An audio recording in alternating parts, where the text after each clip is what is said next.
So up until now, things have been quite depressing, but here is the knight in shining armour himself. So after deciding I'd become a nun, because clearly my choice in men was as good as my ability to speak Mandarin, one random night, me and a friend were on Plenty of Fish having a look around, and I stumbled across this brown-haired, blue-eyed Welshman, and thanks to the confidence of some vino, I sent him a message, and the rest, as they say, is history. Jamie came into my life about a year after the court case, and saying that I was not looking for anything serious is an understatement. Genuinely, all other relationships had brought me was pain and judgment from other people. But straight away, I knew he was so different. After travelling to Wales to meet him for the first time, wondering whether it was going to be the start of a true crime documentary, I'll never forget the first night we spent together and he told me, "You're beautiful." And when I tell you that healed me in ways I did not know I needed to be healed. But starting a relationship was not going to be easy because I had put such a wall up, not only for my own self, but also for the dysfunctional chaos that was going on behind the front door. Mum was still really ill at this point. She was in and out of hospitals.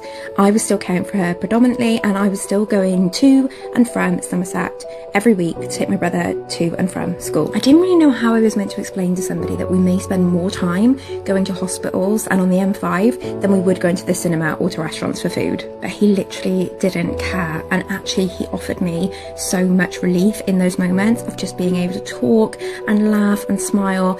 And it was something that I hadn't had before in a relationship. And so slowly but surely the walls came down and I really started to trust him. And that's not to say that things suddenly became really easy.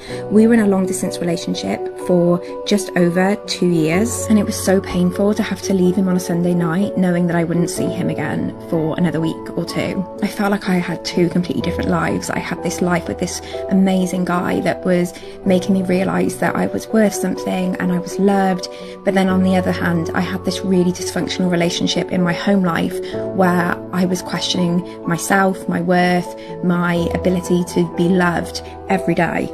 I've lost track of the amount of times that we have been called in because they thought it may be the last moments that my mum would be alive.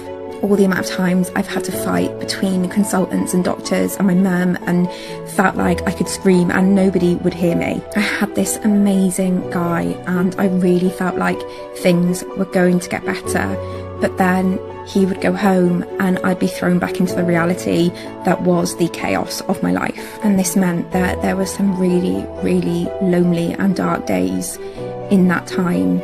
And of course there was still that old faithful there to keep me company and make things better. Food has always been there, and it's been a dirty secret and something that I have used in ways that I'm not proud of and I know have been harmful to me and those around me, especially to him. He was the first person to care enough to show me that what I was doing to myself wasn't okay.